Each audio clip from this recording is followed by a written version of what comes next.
Hello and welcome to another episode of the Theo Keeps Talking podcast, where you may laugh or you may learn. Available on Spotify, SoundCloud, and Apple Podcasts.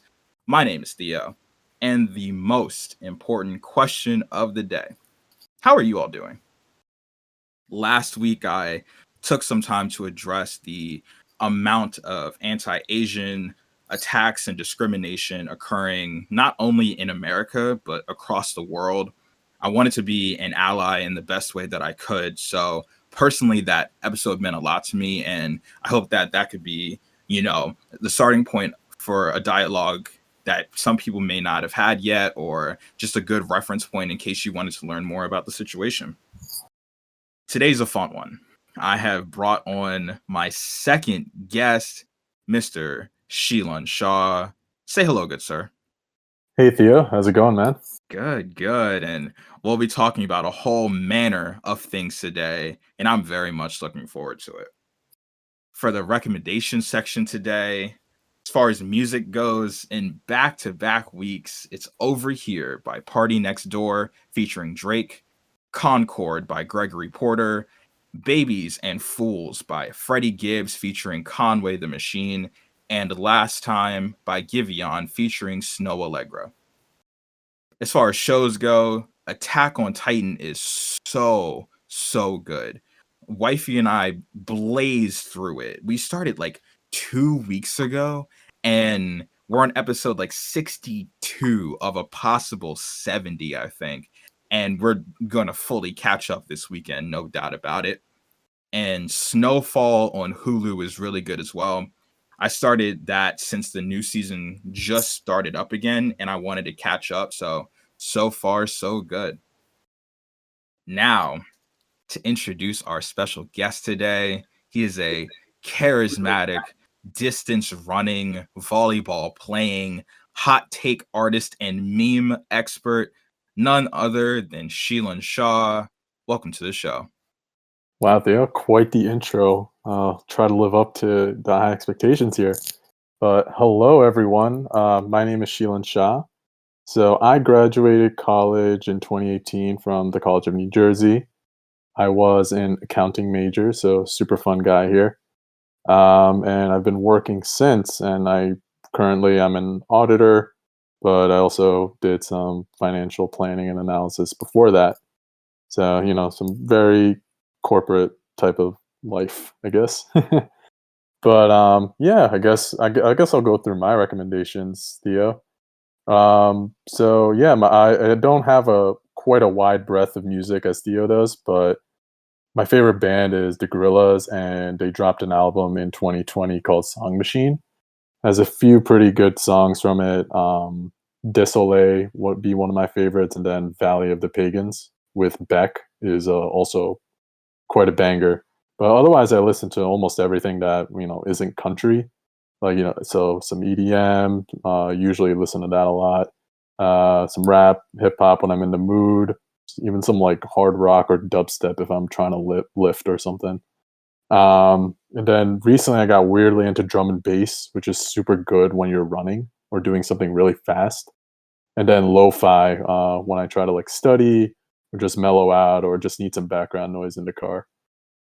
Movies wise, I haven't watched anything super recently, but rewatched some. I watched some like old ones that I always wanted to cross off my list. So American Psycho and then No Country for Old Men. I've grown really attached to movies with really good villain characters. So if you ever watch Skyfall as well, like that's one of my favorite villain characters.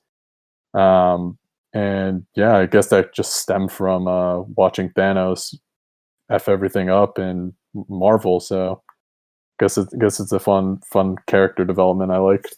TV show wise, I've actually binge watched WandaVision, all 7 episodes in one day, and it was quite a ride. Like if you're someone who enjoys Marvel, it is something so imperative that you need to watch. And then otherwise, big fan of True Detective, Succession, BoJack Horseman, and Mad Men. All these shows I watched over quarantine that were just so good and really like really aged well. Social media wise or YouTube wise, I watch a lot of food YouTube. So like Matt Stoney and Binging with Babish, or Babish Culinary Universe as he calls it now. Super nice food type of videos, and I've learned a lot of cooking techniques from them. And then also stumbled upon Tiny Home YouTube during peak quarantine, and it's just this New Zealand guy who goes around Australia, New Zealand, and then some other countries around the world, and he just finds these really high tech, crafty living situations. Like you have someone who lives in like a storage container, and the 500 square foot home looks better than my house, and it's just so fascinating. And just to watch like how furniture has so much function and design. And then hobby was wise, super into. I got into sports gambling, but since the NFL season, I deleted the app so I can super into the stock market and investing since the market went down last year. But it's been nice to like learn about it and trade a little more here and there, uh, rather than just sit back and watch my money just sit there in my account. And then got more into cooking and reading as well. So those are some like fun stuff I picked up this past year. That's awesome. And you had mentioned American Psycho. I saw that. That's the one. That's the one with Christian Bale, right? Yep. Yeah, I saw that a while ago. I was like, oh man. But I was hooked. I was captivated the entire time. And Succession, man, what a ride that show is. I mean, just crazy. The Yeah, 25 yeah, 25% of the time I'm like, "Kendall, what? Like what are you doing?" the dialogue, the one-liners, the mic drop at the end of season 2, Oh and man. even like the suspense at the end of season 1, just pure insanity. Yeah. Like that there's it just seems like with a show that has so much structure, they find every which way to make it as crazy as possible. Yeah, and like my personal favorite, Greg. I love this guy. I love the guy. So fun. It's funny because like when he comes in, he rubbed me like the wrong way. I'm like, of course, this is the guy, family ties, So gets the awkward. job. Yeah. And then all of a sudden he's literally the most like captivating person because he's just so different from literally everybody else. Just You know? thinks differently, and I love it. Yeah.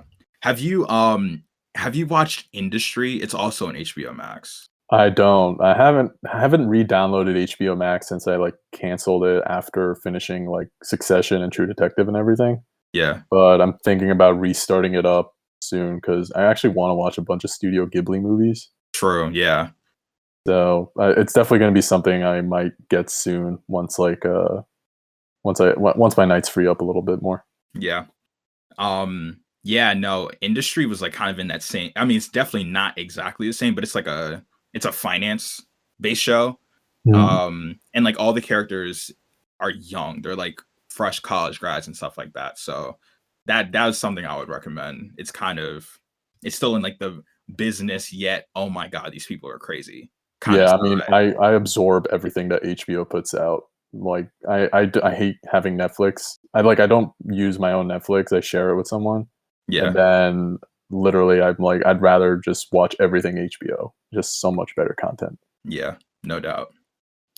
So I wanted to talk about briefly how we met because I've mentioned you offhand to like my girlfriend to some of my friends before, but none of them have ever met you before.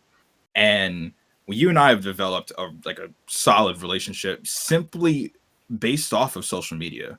Um so Shilan and I met in 2016 for a grand total of 3 days, and I have not seen him in person since 2016. Um, for like the scale of how long ago that was, I ended my freshman year. It was before I had both a beard or a car. I was 19, and that was how long ago it was. And I turned 24 in a month. So that's the last time I saw him in person. This call was the first time I heard his voice in 5 years. So you know, it's just been interesting cultivating that like this level of friendship strictly off of memes and just laughing at people being really dumb and hot takes and all that stuff. But back when we met in 2016, I had just finished my freshman year, and finals were like they ran on to like a Thursday, and then the very next week I had to go to this conference I had agreed to go to back in like February or March. And for even more background on that, this was for like a separate company, and it was like a diversity and leadership conference. And I had a conference I was going to go to in Los Angeles the week after that one. So I was fully mailing it in. People may not believe this because it's as rare as possible, but I mean I was out of social energy. I didn't have anything to give, and it's like Theo, you're always the greatest extrovert in the room. And I'm like, not this week. It just was not going to happen. So I Like showed. this ain't it, chief type of Yeah, thing. not at all. And to start it off, they completely bottled my like willingness to budge by sending me the wrong Amtrak details. Um like there was like a coordinator who was reaching out to us on like all the stuff we needed to do to get there. And you had to check this box on whether you wanted to have transportation provided to you or you were going to make your own way there. And I checked the box saying like, yeah, I'm going to make my own way there. And the coordinator sent me Amtrak tickets anyway. Like I was taking Amtrak from Baltimore to Philadelphia. Then a driver was going to pick a group of us up and drive us over to the location. And then the night of that, I'm right before I'm supposed to go, the coordinator apparently just ignored what I said, and sent me Amtrak tickets anyway. But the starting and end points weren't Baltimore and Philly; they were like Jersey and Philly. So I would, if I had relied on them, they would not have been able to get me there. So I was like, well, you already messed up on that front. So I'm here to mail it in. We get there. It's like the first session and we're introducing ourselves. And, most people really don't like icebreaker sessions, but I don't mind it all because I really like meeting new people. But I literally stood up and said, hi, my name is Theo. I just finished my freshman year and I really don't work well with others. I said it straight up. I'm like, you're not getting anything out of me. You will feed me for 2 or 3 days. I will expand my LinkedIn, and that's it. And that's how I approached it. And realistically, I had a good time. Like I did really enjoy meeting the people that I met and like just the conversations we had. But I remember meeting you, and I had two takeaways really, really quickly. It was the first one, man, this dude is really smart. Like we had to do this activity where we had to like build a cardboard boat or something like that. And to get the pieces of cardboard, we had to like answer these like questions. And you just took the paper and the pencil and just started explaining the answers instead of asking us what the what the answers were. You're like, you just would read the question and just answer it out loud. And I was like, okay, that's fine Also by need me. to work better with people. I was like, this is fine. And because we were all like kind of hunched over, I wasn't assessing it. Because then you stood up, and I'm like, oh my God. I was like 5'9" at this point in time. You're like 6'3", right? Yeah. I was just like, what? What just happened? Like this man just extended right next to me. And I'm like, I'm 5'10" now, but obviously 5'10" and 6'3" are in two completely different stratospheres. And I'm just like, oh my God. And then like the next few days, like the next time we went to Dave and Buster's, we were talking about the Chicago Bulls. We were talking about Jimmy Butler, prime Derrick Rose. It was just a really good conversation from there. Yeah, So, and the finals just finished up, like when oh LeBron yeah. saved basketball, or so we Oh thought. yeah. And ooh, what a time that was. But those were my 2 to 3 weeks, 2 to 3 days from my perspective. So what about yours from that fateful time in 2016? Yeah. Yeah, I mean, as you said, you go into it without much. You had like conferences on conferences, and I distinctly remember that summer as being the summer of conferences. I was going every week. I think I had one with a different company just because I like shotgunned all my interview approach.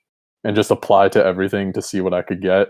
And they all liked me, and I was like, oh, okay, I guess I got to go to all these things. So yeah, I pretty much went into it. I'm like, all right, let me network. Let's see what goes on. Let's learn. See if it's something that interested me, because they weren't offering a career path that I was into at the time, and ironically, ended up working at the company that I didn't think would be the career path for me, but it turns out it ended up being the career path for me. But yeah, I met some really chill people that I still keep up with today, Theo included. And it was just weird. Like, we just clicked on just talking basketball, and then we find out we have the same basketball takes. We have the same ridiculous taste in memes. We have the same political takes at a point whenever politics started getting hot. So it's amusing to see to meet someone that you click with on those types of levels, and it's a really interesting friendship that developed just purely online. Um, but other than that, I distinctly remember Theo hustling and crushing everyone at Pop Shot at Dave and Buster's. Like, every chaperone or company spokesperson that was there was just getting the work by Theo. And I'm like, I would want this guy to just shoot a free throw for me to win me 10 grand if I could. Oh man. My friends hate that about me. I'm just letting you know. That's one of their least favorite things about me, is that I don't go out much, but I will make sure we go to Dave and Buster's, and I will do that. Like, if there's a record, it'll say high score is something. I don't leave until I beat it. And that it has its drawbacks, because there will be times where it's I do it first try, or I get tired and then it's the 13th try, and my friends want to do other stuff. and and no one can tell you better than my girlfriend. She's like, babe, you don't have to do this. And I'm like, yes, I do. She goes, they reset it every day or something like that. It's just gonna be gone tomorrow. And I'm like, it doesn't matter. All right. As long as I'm here, it's mine. And the standard ones, I'm telling you right now, there was one, I don't think I've ever told this story before, so I might as well tell you. I went to a Warriors game in 2019, and they were doing it for $10,000. Like how you just said, Wait, they had on the nose. yeah, they had one of those things there for $10,000 if you got the highest score. And I was like, well, duh, obviously I'm gonna win this. It wasn't a question. It was not a question in my head who was gonna win. So the highest score was 71. And I was like, I can do that. I can very much do that. So I do it. I get 84 because I was just yeah. I mean, I have literally built my entire life up to this moment, and I'm like, this is easy. I had 71 with 10 seconds left. I was just, I didn't miss one. I missed one, and it was the last one I shot. And I was like, well, $10,000. I have to pay earning. I have to pay the winnings taxes and the California state taxes. Oh yeah, that withholding stuff. But I was like, whatever. It's more money than I came here with, right? But then they made me sign out a form, and for me to receive the money, I had to be a resident of California. Oh my god. And I was like, you can't be serious. My entire life was this moment. And I was imagine going to the Price is Right and they tell you can't win any of the Showcase Showdown just because you don't live in California. I was just like, what? What? And I was so devastated, because the person who won, they put them down at the under 6-minute timeout in the third quarter, and they said he won with 77, which means I would have won anyway. And I was just like, oh my god. They gave me a Steph Curry t-shirt, and not even a jersey. I know. It was a drawstring bag and a Steph Curry t-shirt, and I was just so mad. They're 20. They're 200 million over the luxury tax, and they just give you a shirt. And I was just like, what do you mean? I couldn't have been more devastated. The only consolation was that I was there. That was the game that was Luka's first ever triple double, and I was there for that. So like that's the only consolation I had because I was like $10,000, but like California, so I'm getting like 5,500. You know what I mean? But man, it was just so brutal. Um, but I definitely want to, get back on track with everything. So next thing I want to ask, so give me from your perspective an overview of everything that's happened like professionally and personally since we met in 2016.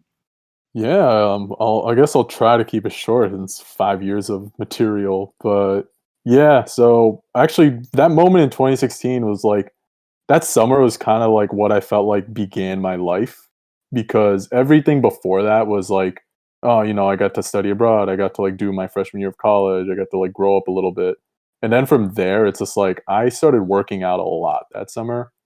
And then I go into the next semester, and that's when you start all the harder accounting classes. So school started getting hard. I started having a challenge as opposed to like just breezing by everything.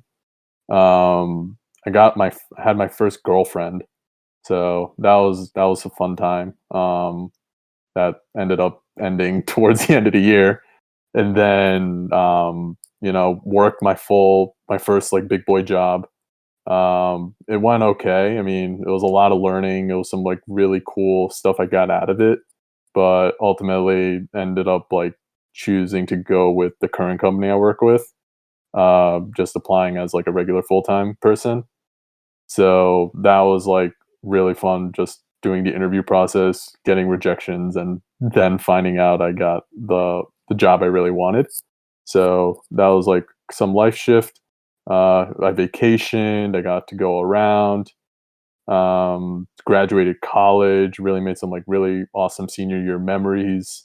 Then I started my full time job, and I was balancing a lot. Like, so that was the time I started getting into the dating apps because I'm like, all right, I got to find someone to like have a life with eventually. I have to like focus on work. Work allowed me to travel, which was a super awesome thing. And then I was studying for my CPA exam. So I was balancing like three things when I really shouldn't have.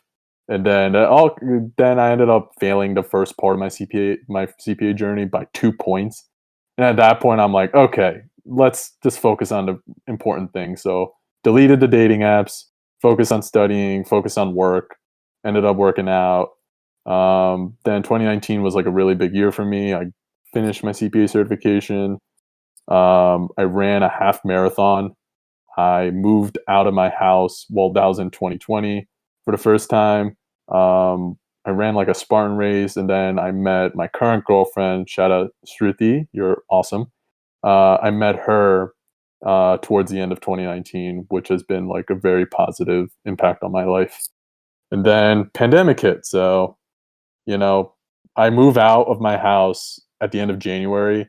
I'm living for 6 weeks. Pandemic hits. And I'm like, all right, now what do I do with like my life? I have to pay rent here, so I got to enjoy my time. But yeah, and then up until now, it's just been pretty much just work, try to exercise, sleep, try to enjoy my weekends a little more since coronavirus is a little lax. I guess people are a little more lax with it, but yeah, I guess that's like a brief rundown of kind of my life. That's awesome. And of course, you gotta it's a mandatory girlfriend shout out anytime you enter that phase of your life. Um Now the funny thing is like for me, that's all it's been basically my entire adult life. I haven't been single for like 1 second, Dude, basically. I'm starting to become like a wife guy. Like I was Oh talking yeah. to her the other day. I'm like, wait, the last few Insta posts I have are all of you. Like I don't want I gotta like mix it up because throw some sunset pictures or something because I'm becoming a wife guy. Oh yeah. No, I mean honestly, I told her straight up, like she's good for my engagement percentage on Instagram. Like I Oh just I yeah, fire stuff. like I You always get like good interaction when you post like the girlfriend or wifey. Oh yeah. Like the only post I have over 400 likes is with her. So I mean, that's just how it is. Uh I think I had one where I was just like being a manho and just flexing. and that got a lot of love. So that was nice. I remember that. I remember that picture. Okay, because I can tell you, I'll tell you this story transparently. There was a point in time where I didn't know if you were single or not, but one of my friends was. She's also Indian, and I was like, "He's tall and you're tall. Look at this guy. He's smart too." And I didn't. I mean, obviously, I didn't get any of your consent for this. I just wanted to know what she. I just wanted to know what she was thinking, because she's like 5'10", so she's like my height. So like she's tall and you're tall, and I was like, this could go in a positive direction. And then you posted that picture, and I was like, oh, look at this guy. Like Dude, we're on a this wavelength. goes to another tangent, but I got posted on like one of those. There's this Facebook group called Subtle Curry Dating. Okay. And it's pretty much you post like people post their friends, and they like post like some flattering pictures, and they write this really funny long caption with a lot of innuendo. And I was like at a point, I'm just like, you know what? I'm gonna do this. So I got my friend to make a profile for me and just post it. And I didn't want to become one of those schmucks that get like 12 likes and no one sees it because people post every day on that thing. I got a lot of love on that. And then I got a lot of Instagram follows and DMs and Ooh. pretty vulgar comments from women around the world. But I'm just like, guys, like, I can read this. Like, please don't call me like not as attractive or ugly or say you want to do a bunch of things to me. I'm like, this is very uncomfortable. But it was after that, it was like my mom even started auctioning me off, like at her like Indian functions. Yes. I'm just like, Mom, please, no. Amazing. Now back on. We're gonna hit a million tangents, and that's perfectly fine, because that's exactly why I wanted you on.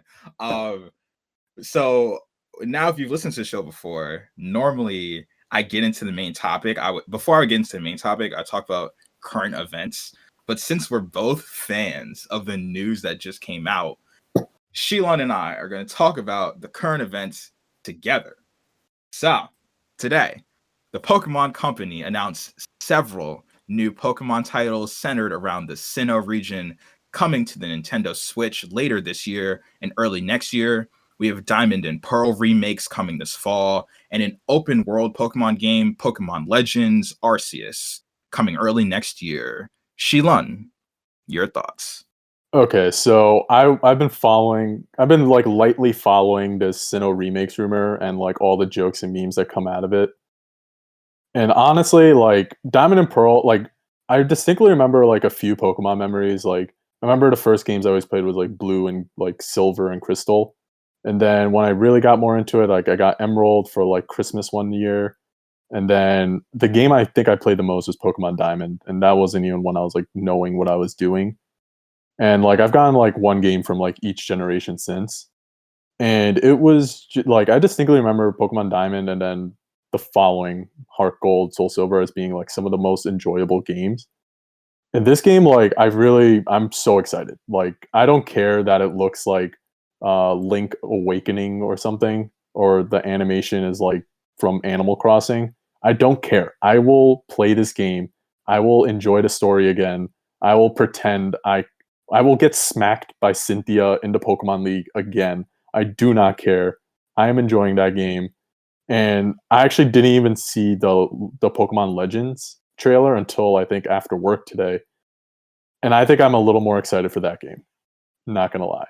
Open world Pokemon, like that is the dream. No doubt. Sinnoh has such an unbelievably strong place in my heart that like it's almost hard to describe. Um like I'm really into Pokemon, like super super into it. My first ever Pokemon game was Pokemon Diamond.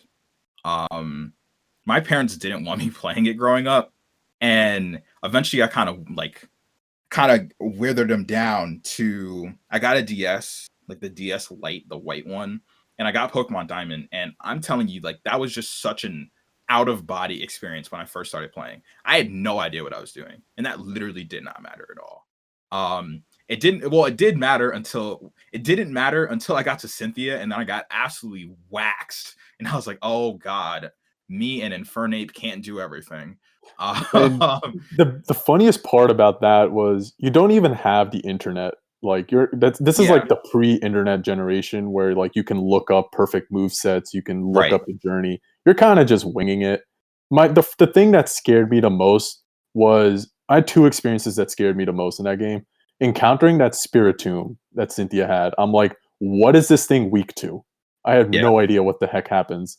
And then I understood its type balance, and I'm like, this is broken. Yeah. And then also doing the old chateau in Eterna Forest. Oof. I played that round during the nighttime. I literally could not sleep. It was I could not. oof. I could not believe that Pokemon scared me.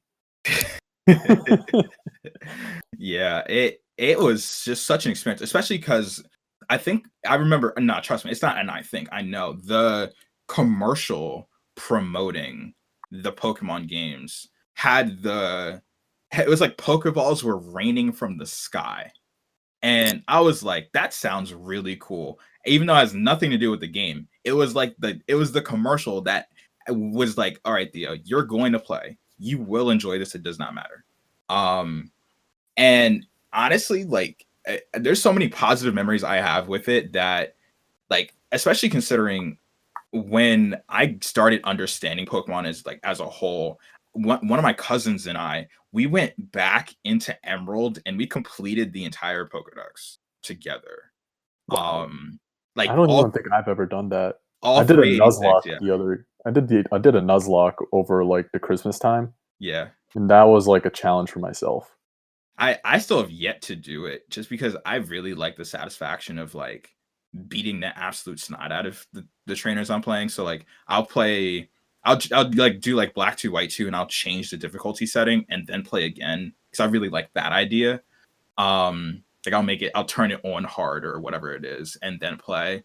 Um I haven't done a Nuzlocke though, so I have to add that to what I want to do. But all I know is like Route 209. I don't know if you've ever heard the song that's on Route 209, specifically at night, but it's the greatest song I've ever heard. Wait, Literally. I think I remember this. Where is it? Sinnoh Route 209. Right side of Heart Home, I think is the name Yep, of the yep, city. yeah. That Yeah. that that is a good one. I actually like the one above it. It's a little more hype, Okay. but I 209 is my second favorite. 209 was in Smash Brothers Brawl, but it was in it. On the Spiller Pier stage. Hmm. And oof, what a moment. But Platinum is just like I would say, like realistically, Sinnoh is like kind of flawed. Like they made some things better and made some things worse. Like the game's really slow. If we're being Yeah, transparent, like saving especially a yeah, lot of data. saving a lot of data. Watching a Chansey's or Blissy's health go up or down. And walking around, like the marsh, you have to walk around, get stuck. In the Mm, snow, you walk around, get stuck. You can't run in the snow no matter what. Especially like when you get close to Snow Point City, where it's like the blizzard, you can't run. So you're yeah, just walking and walking and walking. Um, Defog, why? Why? um, and like there's 2 fire types in the whole game, which is yeah. crazy.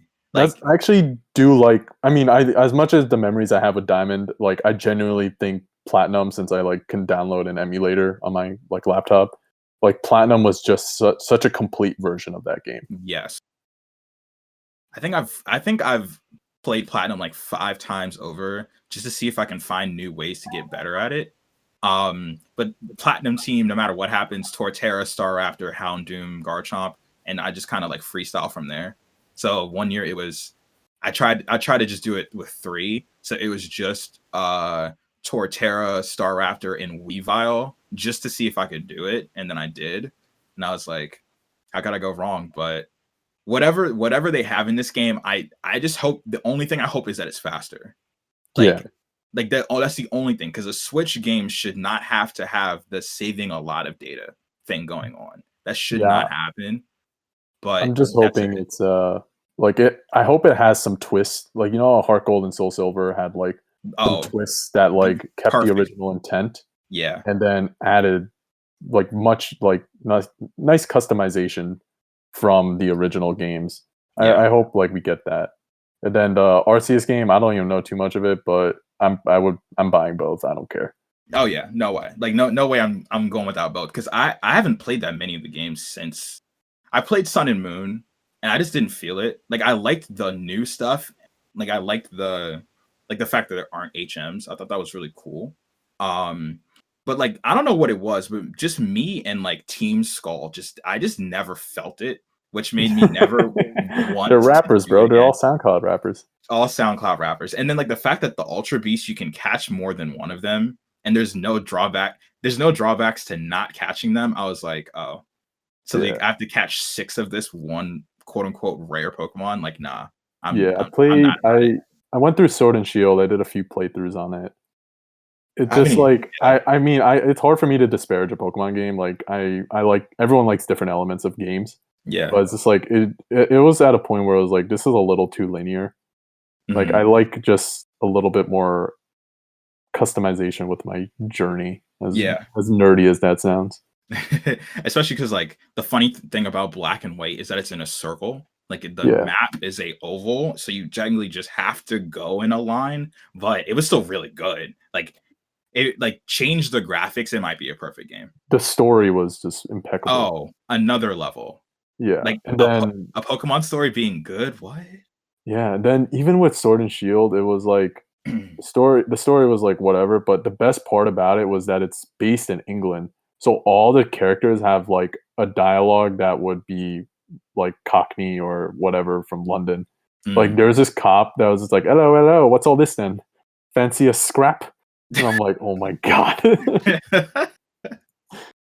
That was But I also that's hope the games have voice acting. That's one thing I really hope that these games end up having. yeah. I feel like at this point we shouldn't have to deal with these like 8-bit Pokemon cries anymore. Yeah. Like if you can definitively make Pikachu say Pikachu, you know what I mean? Then like you definitely have the capacity to make them all sound good, you know. All 900 or 800 of them. Y'all got time. You know, we ain't going nowhere else. But Pokemon love it. Literally could talk about it all day, but you know, we're Yeah. not gonna do that. So Shilan, I've seen you've done some traveling. You mentioned it earlier before. Talk about some of your trips and just like some of your favorite experiences. Yeah, man. First I gotta say, like, you know, it's the whole blessed and lucky thing to like allow work to let me travel. Like, do not take that for granted. So I think the first thing I was told, so I wasn't even graduated yet, and they just mentioned to me that like, hey, we're going on an audit. Like, can you let me know your availability on these months? I'm like, yeah, sure, I'm fully available if we need to travel.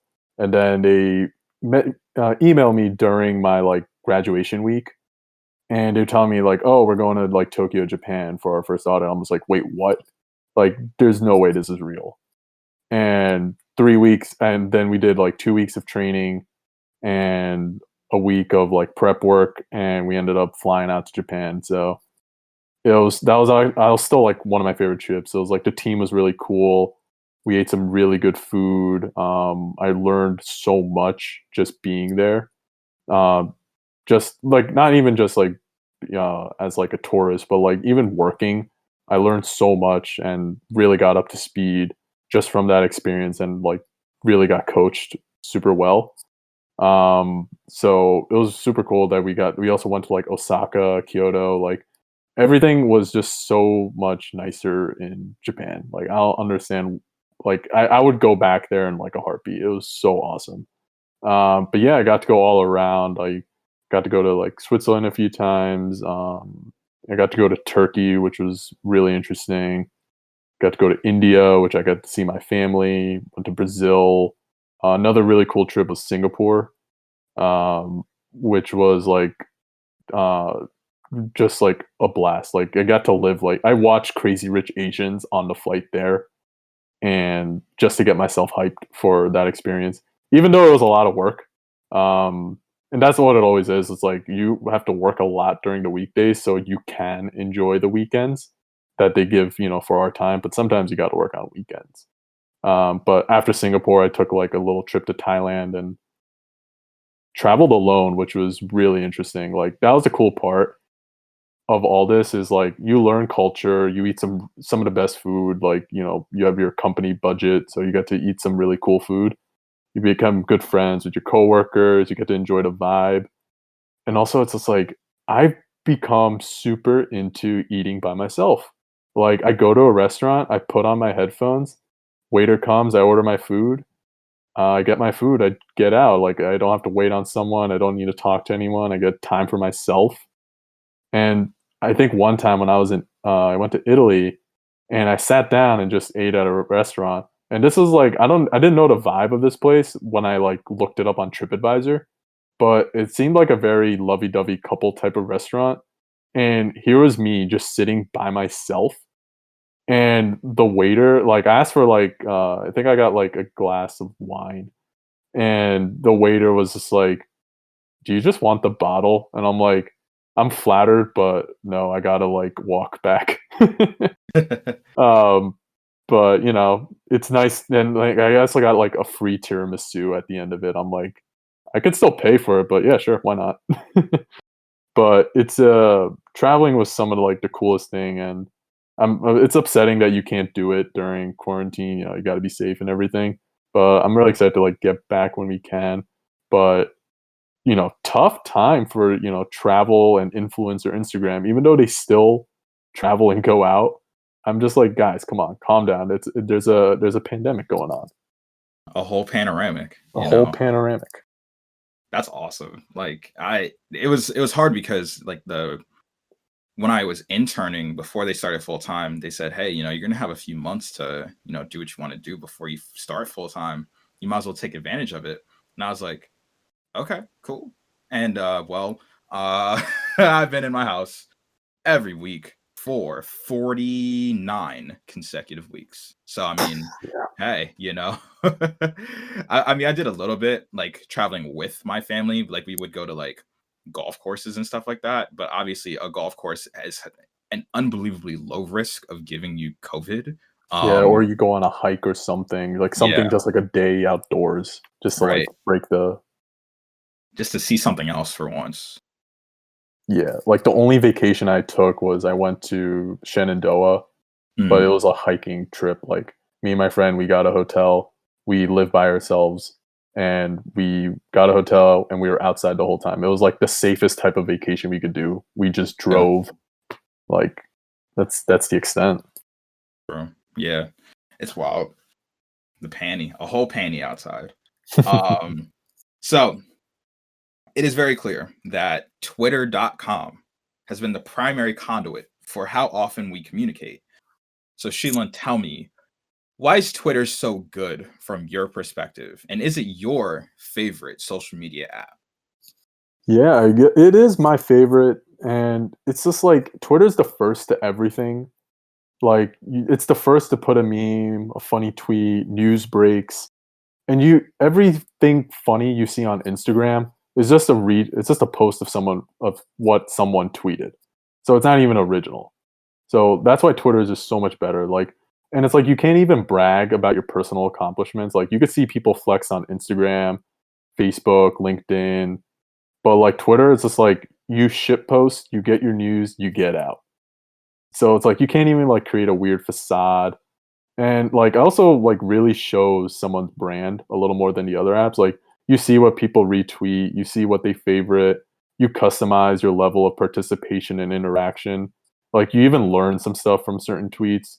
Like that's how like me and you kind of got along. Like we both see in each other's profiles like similar things that we agree with. And you know it's cool to know that like wow, like you don't even have to talk, and like you know you have a certain understanding with someone. However, you can't be on there too much. You got to take your time. It's rotted my brain from being online too much. The fact that I know about certain blue checks in politics just disgusts me. I'm like, I talked to it with my friend, and we're just like, I hate that we know who these people are. Like this whole like Neera Tanden like debacle, whatever debacle or fiasco you want to call it. The fact that we even know who she was before this just disappointed us. That's how online we were. But other than that, like Twitter's just great. Like no one says check Insta for this. You always like check Twitter. Yeah, no doubt. It's like if let's just say something groundbreaking happens in whatever industry it is, you can't put it on Instagram. It doesn't make sense. It doesn't spread on Instagram because on Instagram you're looking for pictures. You're looking, to see an image or like a background with some text over it. But on Twitter, it can just be the message itself, and then it spreads and spreads and spreads and spreads. And definitely like Twitter is definitely like 90 to 95% completely useless, but that 5% where I'm learning or like completely laughing is always worth it. Like I'm literally just cracking up sometimes. Especially like something we'll get into later, but like sports and politics, just like the memes that come, the really organic generation of memes that comes from Twitter, because it's not just someone made something and then put it up there. It's almost like a reaction in of itself that everyone can clown someone together. It's beautiful. It's just wonderful. Like I think one of the funnier ones that I observed from the sidelines was just the December 21st memes. Oh yeah. I could, I follow a few people that like would that always retweeted some of those memes, and I couldn't stop laughing. And I'm like it's not my place to get into this one, but I was just laughing from the sidelines. That was one of the best stretches ever. Like Twitter, Twitter that week was Hall of Fame level. And it was a beautiful time. It's very clear that you and I might be the most well-educated sultans of the meme hemisphere on the internet. So, sir, what are your all-time favorite memes? Without a doubt, it's Crying Jordan. Like no competition. It is so perfect that even the original image looks like a Crying Jordan Photoshop. Like that was like the one of the memes that like got me really like into like using Twitter a lot more, and like just the life cycle never ended on it, and it's just like the ultimate humiliation. Like I Crying Jordan my friends. I had Photoshop for a 2-week trial. I Crying Jordan myself. Like it is just something that ages very well and doesn't just pass off like certain like whatever memes that you can get. Like Yeah, no one remembers the Cash Me Outside. Like no one uses that anymore, but people use the Crying Jordan. no doubt. But also most SpongeBob memes, whenever they're popular, they are good. Oh yeah, like SpongeBob memes are the gifts that keep on giving. There was a stretch there where like 2 or 3 memes that were trending from SpongeBob, like in like the same month, were all in the same episode. Like it was crazy. Like I like can 10 minutes. quote so much SpongeBob too. Yeah, That's the thing. it's like 10 minutes later in the same episode of SpongeBob was the same screenshot, this same image that's now popular. And I'm like, they'll never run out. Um, and then like the memes of the characters, like the Koofy, the Kente cloth hat. Uh, With the Squidward. yeah, oh my goodness, though, especially because of December 21st, that was just the peak time. And I had to ask, do you have a dedicated memes folder on your phone? So I used to have one that I kept updated through like my freshman year of college, and then I stopped updating it. But it was more so just reaction pictures. Yeah. Um, but yeah, I definitely like kept a meme album just to have. So I still have one. Um, and obviously I'm not as active in like group chat settings and stuff because we're just not hanging out with people, and I'm not even in college anymore. But my memes folder at this very moment has 2,259 things in it. Sheesh. So that's between videos and pictures. Um, the best app maybe I've ever learned about was the Shortcuts app, and the ability to just download videos from like YouTube to use as meme reactions. Just took the game to a whole nother level. Same thing with like Twitter. Like there's like a Twitter video downloader shortcut, and ever since then I've been unstoppable. It's There, it's I not remember it's not good. I bookmarked this thread of send me all the funny Stephen A photos. I can't get enough, and I just bookmarked it. and Yeah. it's just all Stephen A reactions, and I'm just losing it. So And great. also like the new ones that came up in 2020, the days of the week. It's just like congratulations, sailor, you made it to Friday, or Yeah. Saturdays are made for dads. Oh, I, that's I, a I great thoroughly one. enjoy those.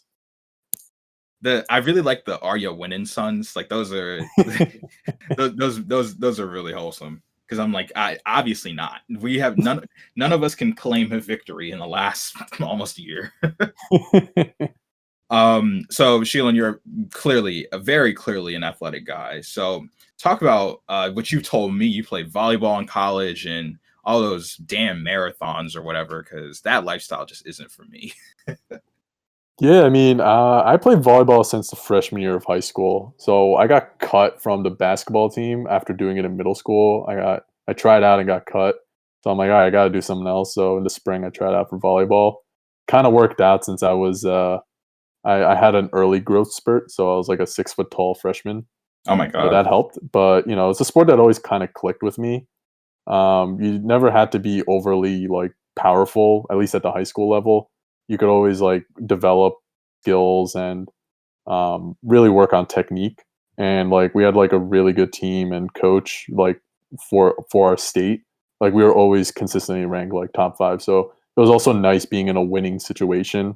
Like I enjoy winning. I hate losing. So yeah, so it was just like a really cool experience. Like the funniest thing, like, and I use this as a story, but Mike Jasecki was a volleyball player in our state, and during our senior year, he was like state volleyball player. And if you don't know who Mike Jasecki is, he's currently a professional tight end for the Miami Dolphins in the Yep. NFL. So this is a big man. Um, he Volleyball wasn't even his best sport. It was his third sport. Like this dude was like 1,000 point college, like high school scorer, Penn State's recruit, and he was just doing volleyball for fun, and he was just better than anyone at it. And I blocked him a few times in my career, so I will take that to my grave.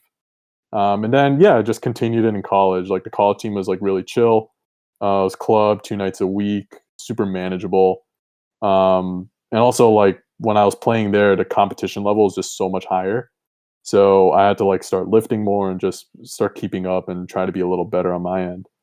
But yeah, marathon wise, I am not a big running guy. Like I genuinely didn't like running, but I had some free time and I'm like my brother peer pressured me. This is the type of dude that get like he's a doctor and he works weird shifts. So he would literally wake up at 4 a.m. to get a workout and run in if he has to go show up at the hospital at 7 a.m. Like he's that type of dude. So he's just like, yo, do this marathon. You can do it. I'm like, or half marathon. I'm like, yeah, sure, why not? I had 2 months to train. How bad could it really be? It was tough. It was genuinely a challenge training for it. I set a goal to finish under 2 hours and I ended up finishing that goal.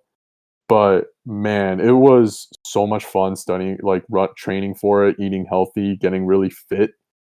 Um, and then my knees just completely died after that marathon. And like even now, I tried running 2 miles yesterday because it was like warm relatively, and I was like, my quads are on fire right now. Like it is rough, but yeah, I definitely it was like a cool milestone to like get through in my life. And when you're running, the pure adrenaline you feel with like thousands of other runners, you have people in Philly all cheering you on, like, and you've been a resident in Philly, and the vibes were just immaculate. Um, just running through everything. It's sunny. Everyone has signs cheering you on. People are giving you tissues to blow your nose because your nose gets snotty. It Mm. is it was great. But also, I had a question for you. So on the side, I hoop up. I know you definitely shoot around and everything, but I've changed my player profile from like a crash the boards type of guy, like a DeAndre Jordan, Andre Drummond, and now I play like a Channing Frye. So I cannot put the ball on the floor. I would occasionally post up, but I'm a big man who shoots threes, and I will try to rebound and block shots.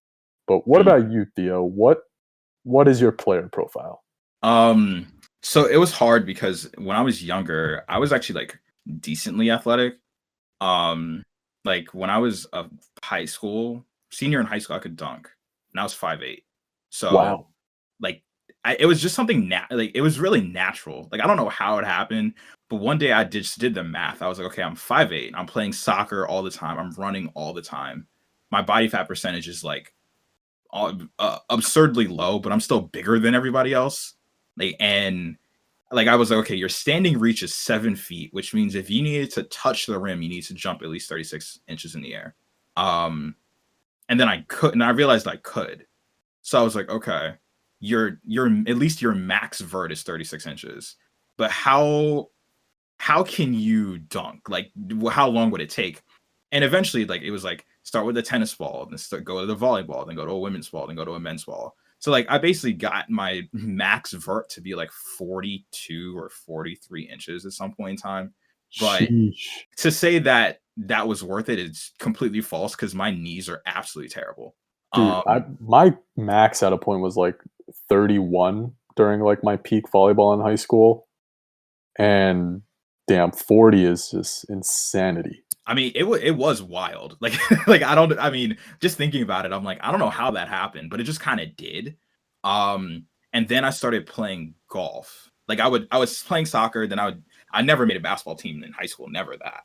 But I was like doing basketball just like in study hall and stuff like that. And then I just started doing golf, and I just never got it back. Like I could dunk. I dunked one time as a freshman in college, and then I dislocated my shoulder, and it never came back. Like I just never like ever got it back. Um, in high school, I couldn't shoot, and then my freshman year of college, I could shoot, and then I don't know what happened, but I just am so into basketball X's and O's that I realized I just want to play like Draymond. Like that's it. Like that's all I want to do. Um, and the hard part about that is when you play pickup, just like regular 5-on-5 pickup, or like you say you play in an organized league, people don't know what they're supposed to do off ball. So Oh my god, yeah, it's the biggest pet peeve. like you can only be Draymond to the extent that the people move around you. So like when I play with people that are like that know what they're doing, me like standing in the middle of the zone and making the reads is really easy because they'll just cut. Like they'll cut exactly where they need to cut. Like someone will set the inside screen, they'll set the screen on the inside man. They'll drive hard, kick it out. I'll flash middle. I'll dump it off. It's a layup, right? But if you're just playing pickup with dudes who just want to stand at the 3-point line, it doesn't do anything. Like it doesn't help at all. So what I realized was like, okay, I need to have a post up game, even though I'm 5'10". And like that was the extent of what I could do. Like I was like, I'm like a 32% 3-point shooter.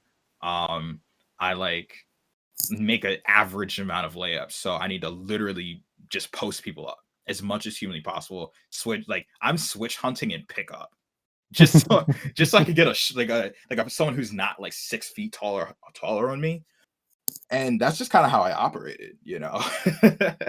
Yeah, But it's it's fun. just so funny because people think I'm like a defensive like specialist, and I'm Yeah, like, dude, if there's someone that knows how to like decently like handle the ball, I will probably be crossed up. Like like I will play great defense if someone plays in the post or spots up, but I cannot guard someone who has a good handle. yeah. It was rough, especially because like sometimes the Drexel team would just come show up and play. Like one time Ben Simmons showed up, and I was like, whoa, like Just call him a coward and tell him to shoot from 3. I promise you, if he can take one step from the college three and then dunk the ball, he will never listen to a taunt like that. It's so bad. I'm like, I have never seen anything like this. It's like a jet. It's like a human jet is Yeah. right there.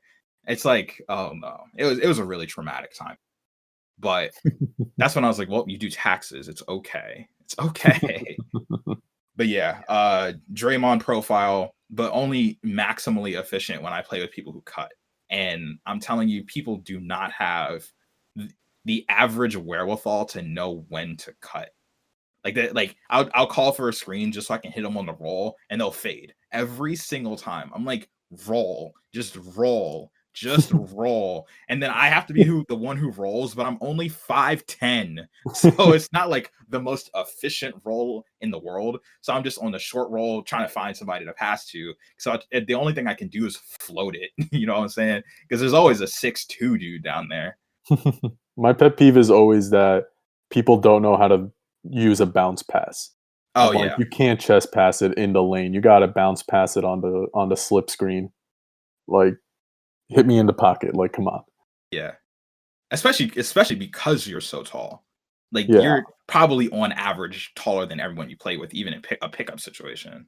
yeah. I mean, it levels out at a point, but Yeah, at least growing up, yeah.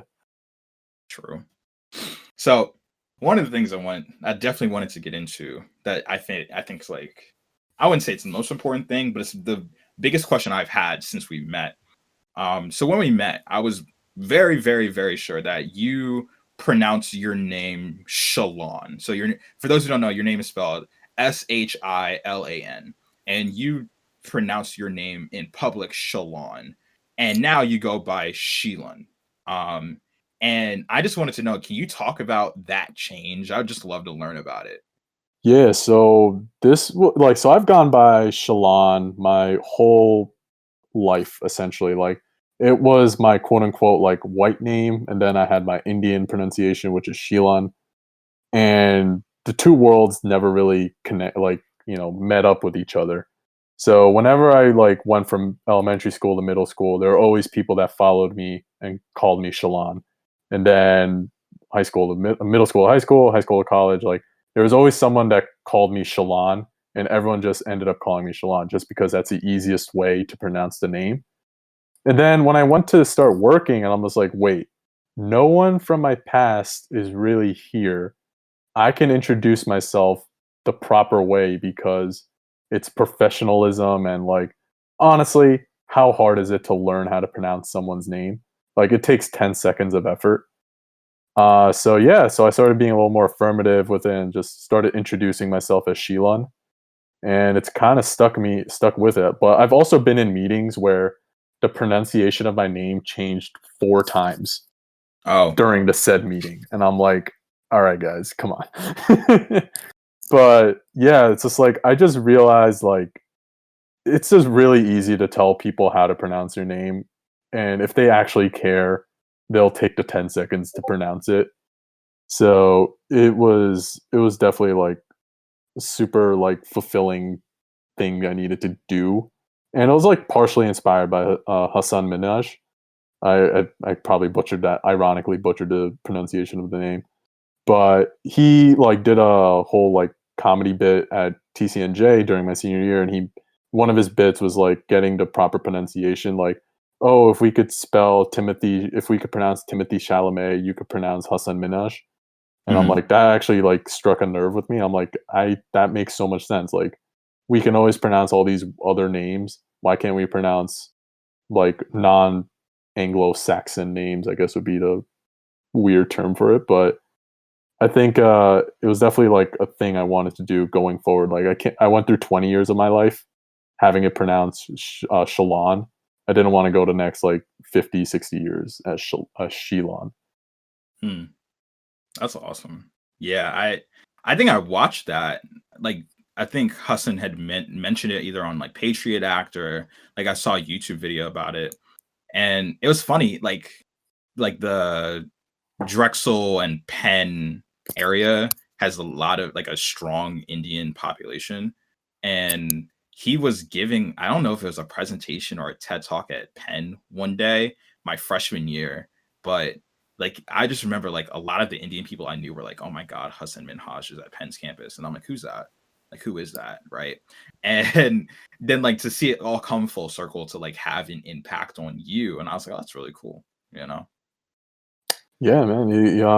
He's definitely like. I wish Patriot Guy was still going on. I actually kind of like that show. It was like a really good follow up to like the Daily Show type of comedy. Yeah, Um, and like I definitely think it was much better executed than Last Week Tonight with John yeah. Oliver. Just because even though the material is good, like it's the same setup, the same punchline. At least like Hassan like spiced it up and went into like topics that, frankly, I wanted to learn more about, like India cricket corruption and stuff like that. Yeah. It was really good. It got me through, like, the first section of the quarantine. I watched all of it. It was really good, yeah. So I wanted to talk in, like, just more, like, just, like, quick hit topics and stuff like that. So, you, sir, are a Steelers fan. Uh, just talk about that, just in general. Uh, Yeah, I mean, the reason I'm a Steelers fan is because the very first time me and my brother got Madden, it was 2000 Madden 2004 with Mike Vick, and I didn't know football, so I just went random, and my first random team was the Steelers, and mm, that's how I became a Steelers fan. So there was that, and then yeah, it's this past couple of years has just been weird. Like Minka was like a great trade. He's from Old Bridge, which is hometown boy. mhm. Um, but Tim Tebow ruined us the during our like peak window. I hate Tim Tebow. And then we had like the triple B era. Like Antonio Brown was one of my favorite players for such a long time, and until he went crazy. And then just the ineptitude of like not the ineptitude, but just Roethlisberger falling off the years we finally get a good defense, and him being a really good quarterback the years we have a really poor defense. Mhm. It is a ride, but at least I was able to experience one Super Bowl as a fan. Yeah, So I at least I have that. that's awesome. I can't say the same. Um, for me, it's just Big pain. Cowboys boy. It's just pain. Like, yeah, like, my dad played for them for a year, so that's the only reason I'm really here. Whoa, that's really cool. That's the only reason why I'm a fan of the Cowboys. He played for them for 1 calendar year, and thus I am subject to a life of pain. And it's just funny because the last time they won a Super Bowl, I think, was in 95 or, like, 90 it was 95, 96, yeah. 95, 96, right? So I was born in 97. So nothing good has happened since I've been born. Like, it's just like, what? That's the last time they even went to that was the last time they even went to a conference championship game, was in Yeah, I mean Tom 96. Brady's done more in the NFC in just 1 year than the I Cowboys. know. It's just like, come on. But that's enough on that. Um, so I introducing a brand new segment. This segment is called Things We Make Fun of Together. And the first one I wanted to talk about is Barstool. So I'll let you, air your grievances about them first. All right. First, I'll give the disclaimer. I think they're doing a decent thing with this small business thing, but Yeah. now that that's out of the way, all right. Barstool is just the worst. Like, just the amount of like misogyny that you could generally get from it. The fact that it's just a website for 26-year-old people that still think they're in college, or grown-ups that still want to feel like they're in college. It's just like Viva la Stool or whatever dumb bullshit they want to. Can I curse on this? Yeah, you get everything but the F word. Okay, cool. Yeah, so all this like nonsense that they could post, and it's like the fact that they call themselves Barstool Sports, and they just steal videos from other people and like use it as their content, and it's not even good sports analysis, which is the more pet peeve thing. Like it is just like it's also called Boss Stool Sports because they're all Boston fans, and this whole like I very much dislike Portnoy. The only redeemable people on that entire show, in that entire network, is PFT and what do you call it, Big Cat. Like those are the only, and like that Joey Molinaro guy. Those are Yeah, the only redeemable people that are still working at that company.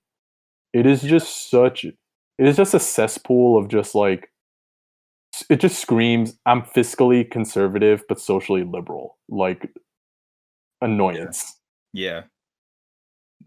Anyway, Barstool, yeah, yeah. what's your beef with them? So the thing about me is that I cannot dissociate them with, like, anything related to, like, all of the worst things you can think about of a frat. Yeah, it is frat boy culture for adults. Like, I every time I think of them, I think of the Saturdays are for the boys flag I see all the time, which also makes me think of the sentence "boys will be boys," which only elicits really negative reactions out of everyone I know. Um, And obviously, like, they have like business and whatever. There's nothing redeemable about Barstool to me at this point in time. Have we all grown a really long way from the year 2016? Yes. However, all of their personalities made some comments back then that will never, ever, ever escape my mind. Like the denigration of Kaepernick as a Oh my human god, being that back recording was then. so cringe. I was like, what am I? What I couldn't even make it through all of it. And I was just like, okay, if there was any opening that they had to redeem themselves to me, that one closed it, fastened it, welded it shut. Like, there's no way. And I remember I had to ask someone else because I'm a really big fan of like this esports company, and their CEO is a really big fan of Barstool. And I obviously, like, it's hard for me to not like, that's the only thing I don't like about the CEO. And he was talking about like the whole call her daddy thing, and I had no idea what it was, but I learned it was a Barstool property. So I actually didn't want to look it up. I didn't want to increase their SEO or anything like that. So I actually just asked someone I knew who knew. That's how little I want to interact with them. I don't even want to Oh, search something about them. I do the same thing. So I've blocked and muted all their accounts. So they don't even get my like click if someone DMs me like a Barstool tweet or whatever, or Mhm. someone retweets a Barstool tweet. Like I'm just not seeing it. You're not getting my click. I don't care if it means nothing. You're not getting it from me. Yeah, it's wild. Um, can't do it. Hate it. Hate it, hate it, hate it. There's nothing they can do. They could offer me a bag, it would not matter. I'm not taking it. But that's them. So another thing we make fun of. This is in my hemisphere of people. This is one of the least made fun of concepts, but it's the most fun to make fun of. The left's self-righteousness. So we're making fun of the left, and we do it together, and it's really fun when we do it together. So, Shilan, the left, from your perspective. I wouldn't even say it's the left because I would say we're the left, and then it's just we're making fun of libs. True. But it's That's just like definitely what I'll say. Yeah. it's just the amount of backbending they do. The like just it's just despicable how they just destroyed the Me Too concept just because it's like, oh, it's Biden this time, or the amount of stuff they did just abandon just because they got fully Trump brained. And like I've been thinking about this the other day, like Trump was a problem. Like that is without a doubt. Like he was a problem for everything, but he was not the problem. Like there is a lot like he was right about one thing, like DC is a swamp, and you're seeing all that stuff, like the whole Lincoln Project thing coming up, and Sure. all this like all this stuff about how now essentially the Democrats are like the center right party, then the Republicans are the more far right party, and there's no left wing representation. And everyone who's a liberal now is just they're just caving into this Biden stuff. Like, what Biden just bombed Syria yesterday, Yeah. and I saw a tweet. It's just like, oh, this is great. I didn't even have to see a tweet about this. Like, I trust Biden's action, like from some blue check. Yeah. I'm just like, Yeah. are you seriously just okay with them bombing someone just because you're not hearing about it and you can go back to brunch? Like the fact that we haven't gotten stimulus checks yet, that they're means testing it so much so that even like actual people who get a full amount, Yeah. like the inability to drill down on the right for being like legitimate ghouls, like they couldn't pass the minimum wage because the Senate parliamentarian said it's not okay. I'm like, dude, like Republicans know how to play politics, Democrats don't know how to play politics, and it'll cost them everything in Everything. 2022. And it Yeah. sucks. It just legitimately sucks.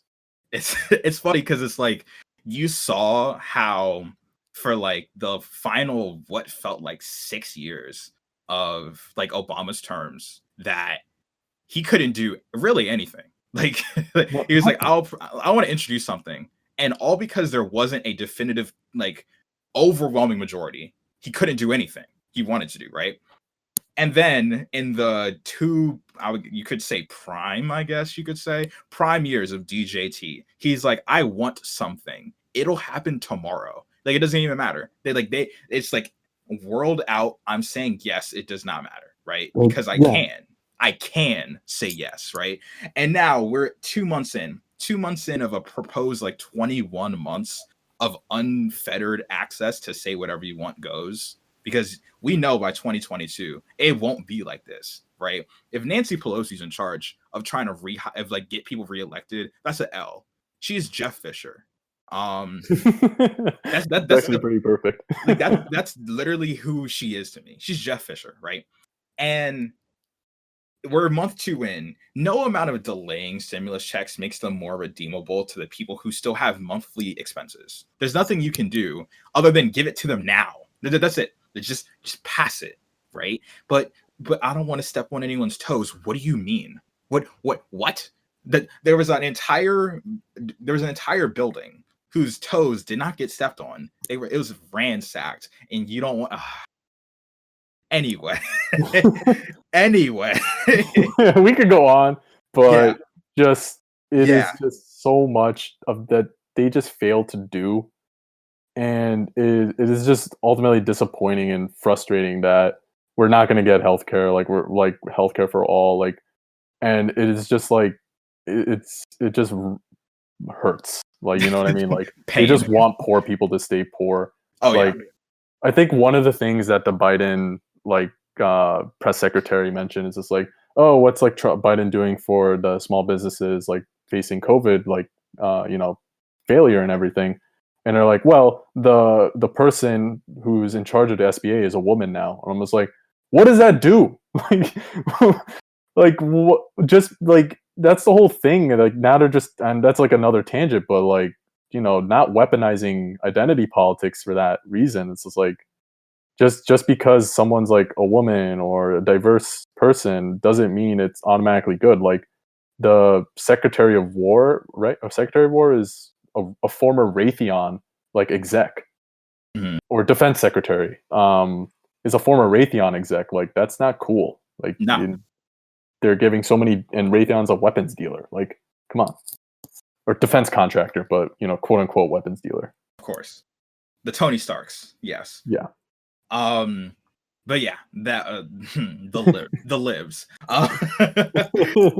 Another one. This was so much fun. Cameron Payne. Oh man, the Payne train. He was the headliner of a trade. We sent Taj. I think we sent like Taj Gibson or Miritich or something. We got back like campaign. This was just this weird Bulls years where it was weird. Like the like the 2010s Bulls were just so weird.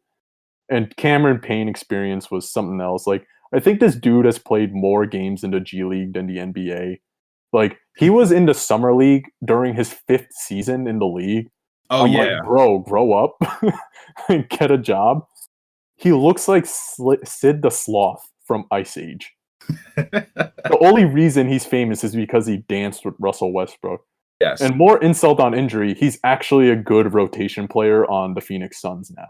So I guess I have to eat crow on that one. But it's so funny. Oh my god. But yeah, like that picture that I have of Campaign was literally the week after I met you. Like we were talking about him, and then I was in LAX and he was just there. And I was like, oh, okay, cool. You know what I'm saying? Like, can I get a picture real quick? So, that's just that was just really fun. So we can get into another one, and it doesn't get any better than how bad they are at this present moment. But can we just talk about Danny Ainge, the GM Danny just the tip Ainge, the GM of the Boston Celtics, Danny Ainge.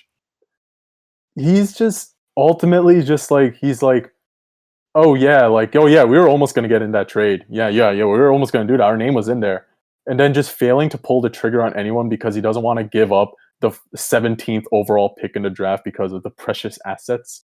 Yeah. And now his team is failing because you've put up a team with just two really great players. Like Tatum and Jaylen Brown are amazing.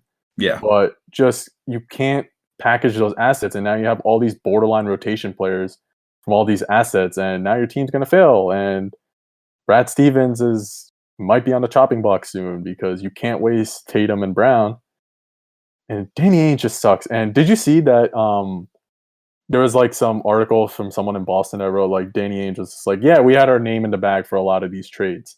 And I'm like, Mhm. of course Yeah, he's going to. of course. Danny Ainge is like he is he's almost like the worst version of Sam Presti. Like because Sam Presti has all these picks, you think this could go well. But I've seen Danny Ainge fumble it.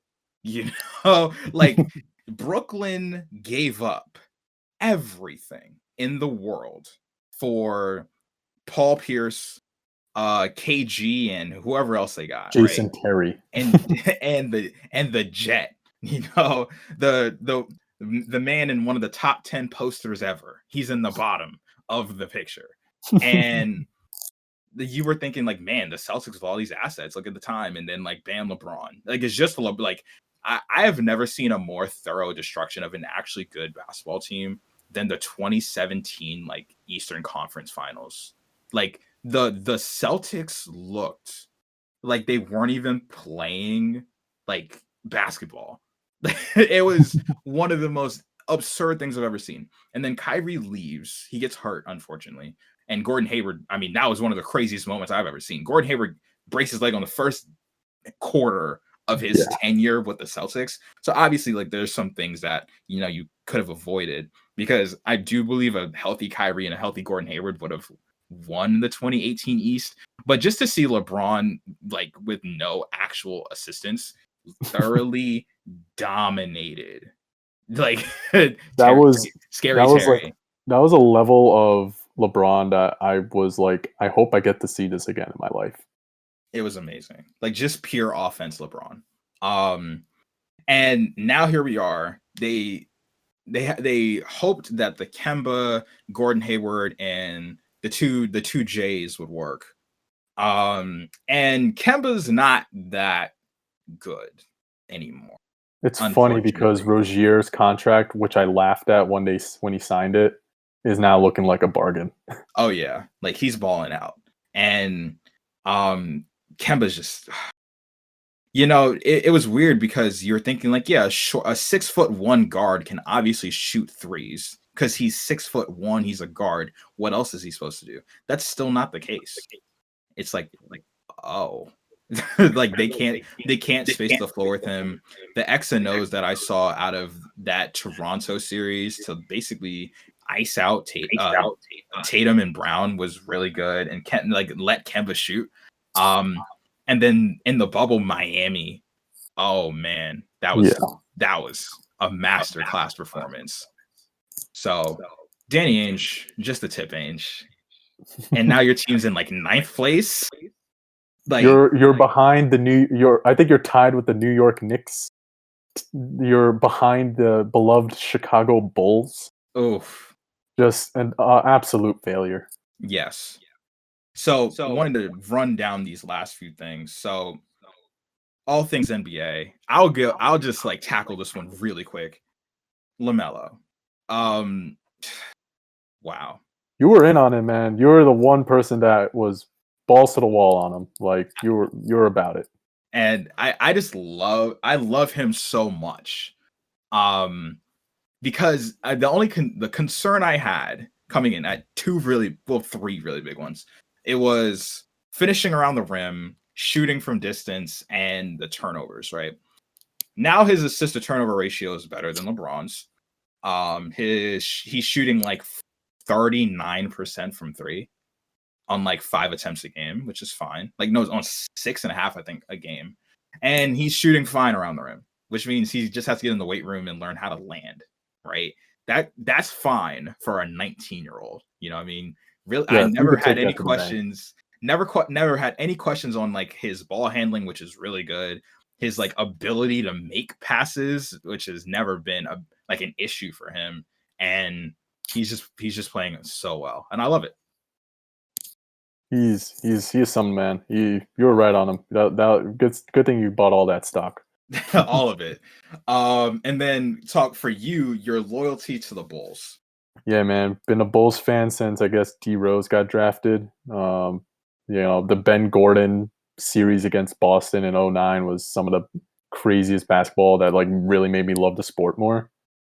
All I gotta say, Zach LaVine is an all-star. Yes. Zach LaVine, the very much disparaged, he is good. He is very good now, and I am so happy.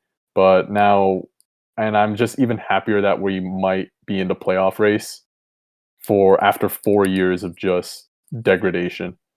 Of like, I remember some of these rosters that we put out in 2018, Oof. and I cried. Like it was Campaign, it was Paul Zipser, Oof. it was Cristiano Felicio, hands down the worst player in the NBA, and we gave him $8.5 million a year.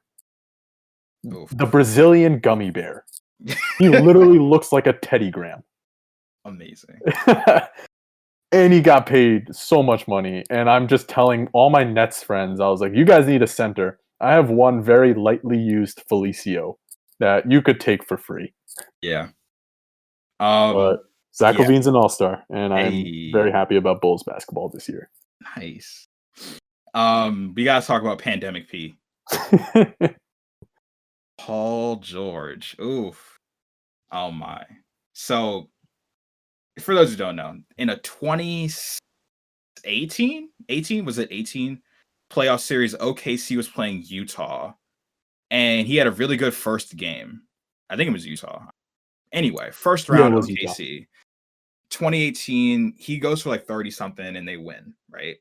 And in the playoff, and then like the post game press conference, someone asked him, about how he played and all that, and they said, "Yeah, that's why they call me Playoff P." And there's this really awkward, faint laughter from all the other reporters. They're like, "What?" And Twitter was like, "Oh." And ever since then, it has been nothing but failure. And it's amazing because the second you give yourself a nickname like that, we're going to watch. And to see that he got strapped up by Jingles. Oh, oh yes. Jingles. That Clippers 3-1 series loss was literally one of the greatest sports moments of my life.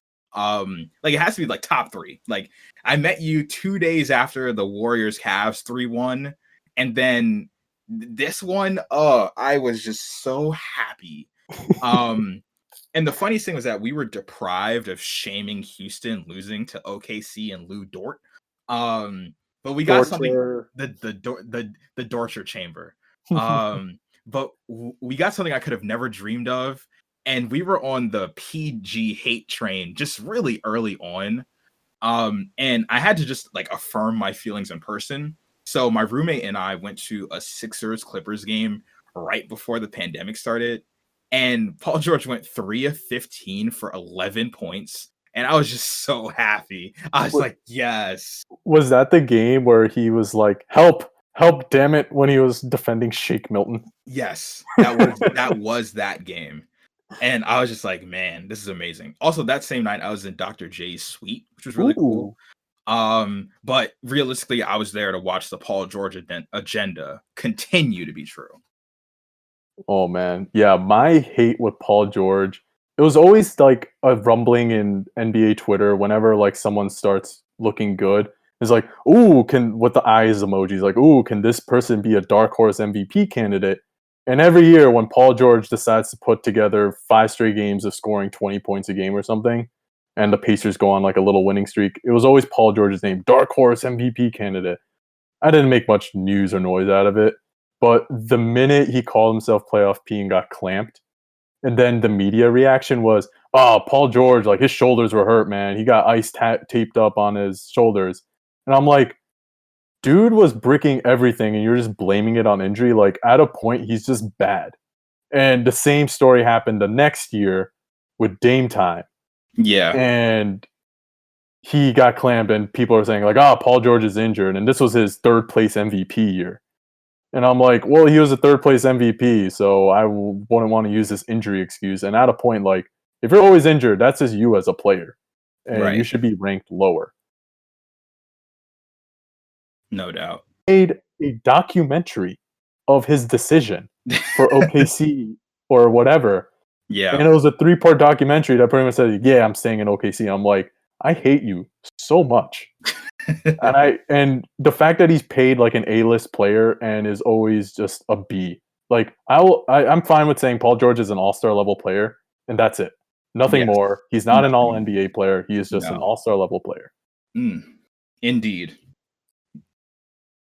So talk about just some other fiery takes. Yeah, I mean, I'm a DJ Augustine truther. He put in one really good year with the Bulls, but he's still in the league. I think 13, 14 years in. Yeah. I'm a fan of these guys that could just get a career. Like Marvin Williams was another one of these. It's like you Mhm. were surprised he's just in the league so long. Um, another one is that I've started to adapt recently, but I think Damian Lillard needs more criticism. I love Damian Lillard. I love his shot. He's icy. But if we want to start giving this guy MVP consideration and like superstardom, top 5 player type stuff, he can't get away with all these postseason failures. At True. a point, you got to criticize him more. That's Yeah. all I got to say. Like I love Dame, but he can't be free of blame for everything. Yeah. Like that.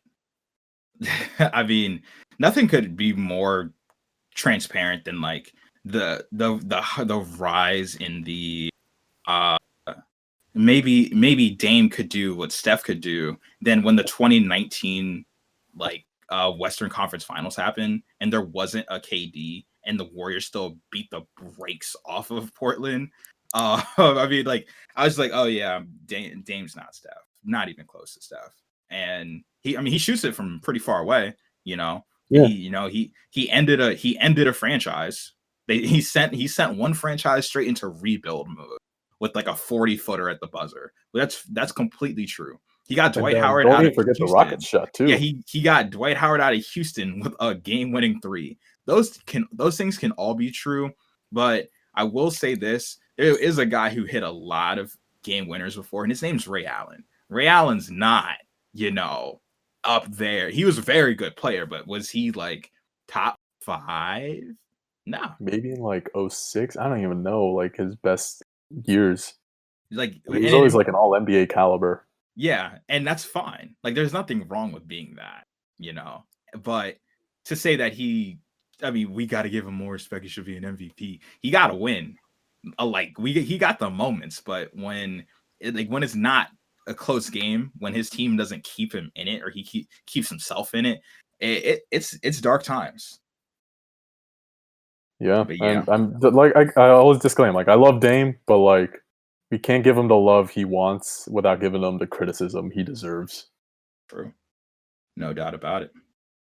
But yeah, what a great talk. Like this is the first time we've talked freely, no text or tweet, I DM or don't even think anything I like have your that. number. That's the funniest thing No, too. yeah, no. It's been we gradually upgraded from Twitter DMs in the timeline to like Instagram DMs and then Discord chat. And now now we've gotten to this point. But man, I want to say thank you. Thank you for coming on. It was a blast. Had a really great time. Yeah, man, this was super fun. Thanks for having me on, and awesome. It was like a really good catch up with you too. Yeah, But yeah, definitely like we'll keep each other in the loop in the Twitterverse. no doubt. But yeah, thank you all for tuning in. I hope you all, have a great day, weekend, whenever you're listening to this. Please stay safe, wear a mask if you need to go somewhere. And I'll be back at some point in time. Might take a little break from the pod, because I deserve it, you know what I'm saying? And, stay safe. And I'll catch you all next time.